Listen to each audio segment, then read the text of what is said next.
आज हम बात करेंगे आत्म परिचय की। जब तक आत्म का अर्थात स्वयं अपना परिचय नहीं होता, तब तक हमारे पास आत्मविश्वास नहीं हो सकता। परंतु अपनी पहचान करने का क्या अर्थ होता है, कभी विचार किया है? सोचिए, जब कोई आपसे पूछता है कि आप कौन हैं, तो क्या उत्तर देते हैं? कहते हैं कि मैं इनका पुत्र हूं, मैं शिक्षक हूं अथवा सेना में जवान हूं, चिकित्सक हूं अथवा व्यापारी हूं, या पुत्री हूं, उसका पति या पत्नी हूं, उसका पिता या उसकी माता हूं। हमारा परिचय सदा ही किसी अन्य के कारण होता है। हम स्वयं को समाज की दृष्टि से देखते हैं, और यदि हमारी पहचान लोग देते हैं तो हमारे विचार अपने किस प्रकार हो सकते हैं? विचार यदि अपने नहीं होते तो आत्मविश्वास किस प्रकार हो सकता है? आत्म परिचय के लिए हमें स्वयं अपने आप से पूछना होगा कि हम कौन हैं। किंतु प्रथम तो हमारा मन वही कहेगा जो हम दूसरों से कहते हैं। समाज की दी हुई पहचान को छोड़कर कुछ गहराई से विचार करेंगे तो क्या उत्तर मिलेगा? अवश्य हमारा मन कहेगा कि मैं वो हूं जो पर्वत की चोटी पर पहुंचेगा, या समुद्र तैर जाएगा, कोई महान कार्य करेगा, सत्ता प्राप्त करेगा, बहुत बहुत धन प्राप्त करेगा, सभी लोगों का नेता बनेगा, सबके द्वारा पूजा जाएगा। अर्थात हमारा मन सदा ही हमारी पहचान बनाता है हमारी इच्छाओं से। हमारी इच्छा ही हमारे जीवन की व्याख्या बनी रहती है।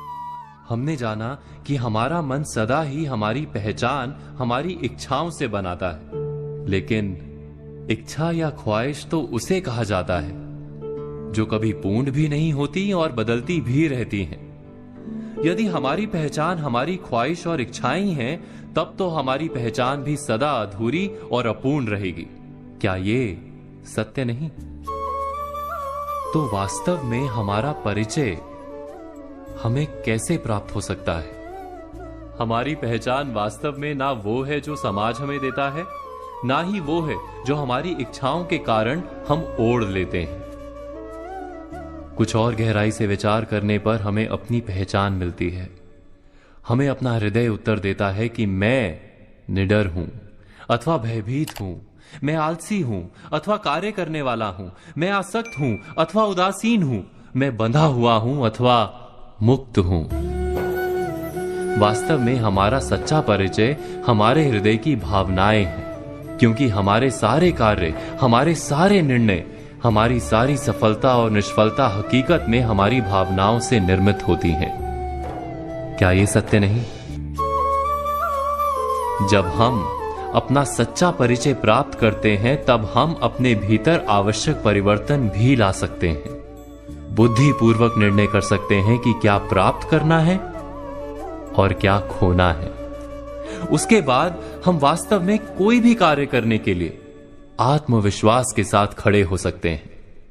अर्थात जब स्वयं अपनी सच्ची पहचान हमें प्राप्त होती है, तभी सच्चा आत्मविश्वास भी जन्म लेता है, और आत्मविश्वास ही जीवन की कुंजी है।